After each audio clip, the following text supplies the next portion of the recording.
La Fundición Cayetano Ramírez y Pedrosa fue fundada en 1916 por dos maestros de taller de la empresa de Tomás Triguero. Desde un principio se especializó en producir maquinaria y prensas para almazaras y lagares. De sus puertas salieron un gran número de equipamientos completos para fábricas aceiteras, cuyas piezas aún se pueden ver activas en diversos lugares de Andalucía. Tras la muerte de Rafael Pedrosa en 1920, se centró especialmente en la reparación de calderas y piezas de máquinas, hasta que en 1998 falleció su último propietario, lo que llevó al cierre de la fábrica, que había llegado a dar ocupación a 50 trabajadores. Aunque el edificio fue demolido, se mantiene aún en pie la chimenea, en calle Ferrocarril del Puerto. Tiene base cuadrada y perfil troncopiramidal. Es muy modesta, tanto en dimensiones como en su fábrica, ya que consta de una sola hilada de ladrillos, lo que la hace frágil. En el lado sur se conservan algunos restos de la cubierta inclinada de una nave adosada. En el lado opuesto tiene un vano en forma de arco de medio punto por donde se introducían los gases que debían ser evacuados. La misma promotora que construyó viviendas sobre su solar habilitó una glorieta triangular en la que aún permanece la chimenea junto a una de las columnas de hierro fundido, que fue elaborada en esta misma fábrica. En 2004, la misma constructora sufragó el panel de azulejos que informan a los ciudadanos de los avatares de esta antigua industria siderúrgica. Muchos campos de Andalucía aún cuentan con una gran cantidad de maquinaria abandonada, fruto de aquella época dorada, pasto del abandono y del expolio. Ya que perdimos el salto a la industrialización, al menos no nos permitamos el lujo de perder nuestra memoria y nuestro legado histórico. Para este trabajo hemos contado con la colaboración de Antonio Santiago, profesor de Historia y experto en patrimonio industrial.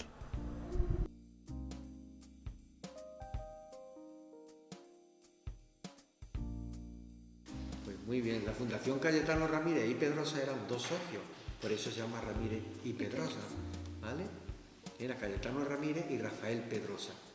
Y entonces estos señores, cuando ya en 1927, cuando falleció uno de ellos, pasó ya todo a Cayetano Ramírez Ballesteros, y ese señor fue el que se quedó. Esto es una empresa familiar, de carácter familiar. Y ellos eran dos maestros de taller que empezaron a trabajar con otra fundición más antigua que ellos, que se llamaba Fundición Tomás Triguero. Porque yo empecé a tener contactos con ellos sobre el 1990. Cuando estaba haciendo mi tesis, yo estudié la industria malagueña y la industria de Andalucía, y entonces contacté con ellos porque eran de las pocas industrias que desde el principio del siglo estaban abiertas. Entonces yo hice un estudio sobre la industria histórica.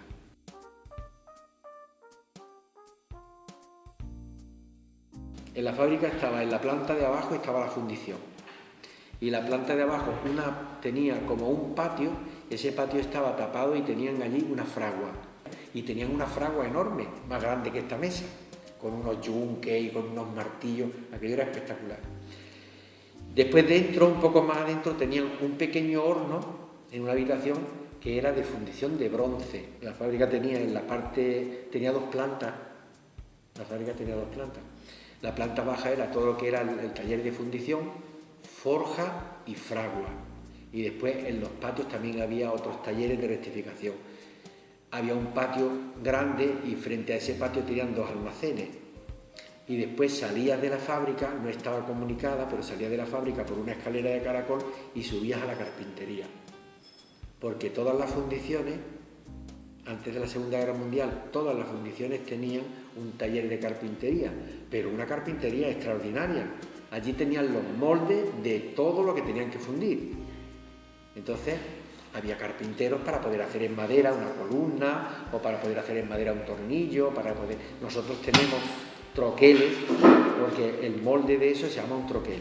Y podríamos haber cogido cientos, estaba todo lleno. Era como una habitación como esto, o el doble de grande, y entonces había nada más armarios.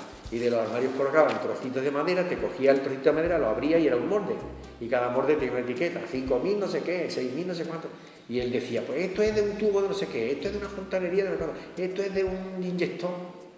No sé, yo no conocía tanto, pero estaba todo lleno. Era increíble.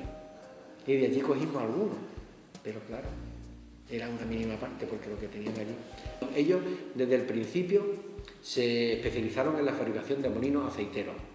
hacían la prensa de los molinos aceiteros, los bombines de los molinos aceiteros, y después una parte de la fábrica de aceiteras que era importantísima, que era la termobatidora.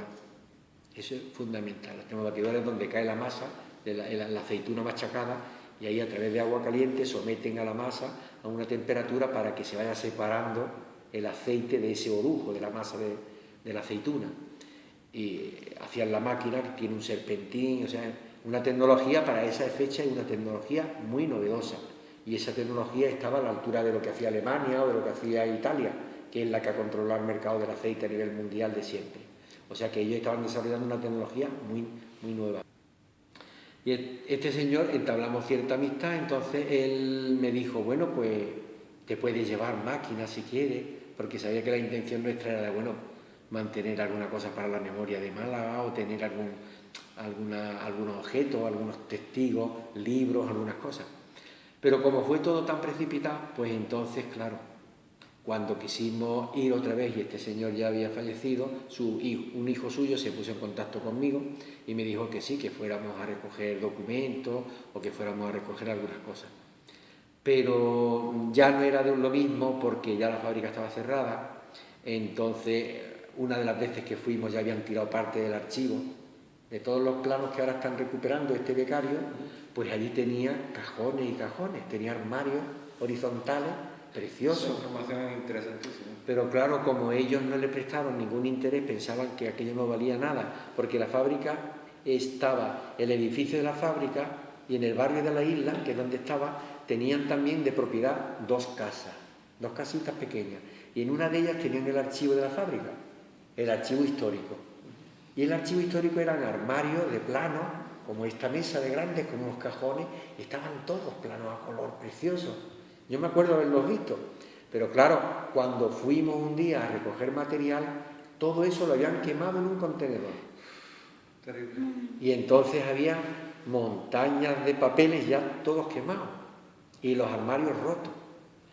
Entonces también nos ofrecieron máquinas.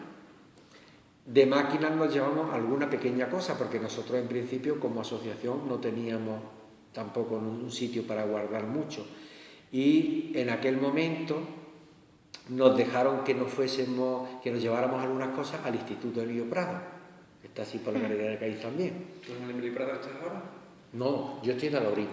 Pues entonces nos dejaron los sótanos de Emilio Prado, nos dejaron que lleváramos allí cosas.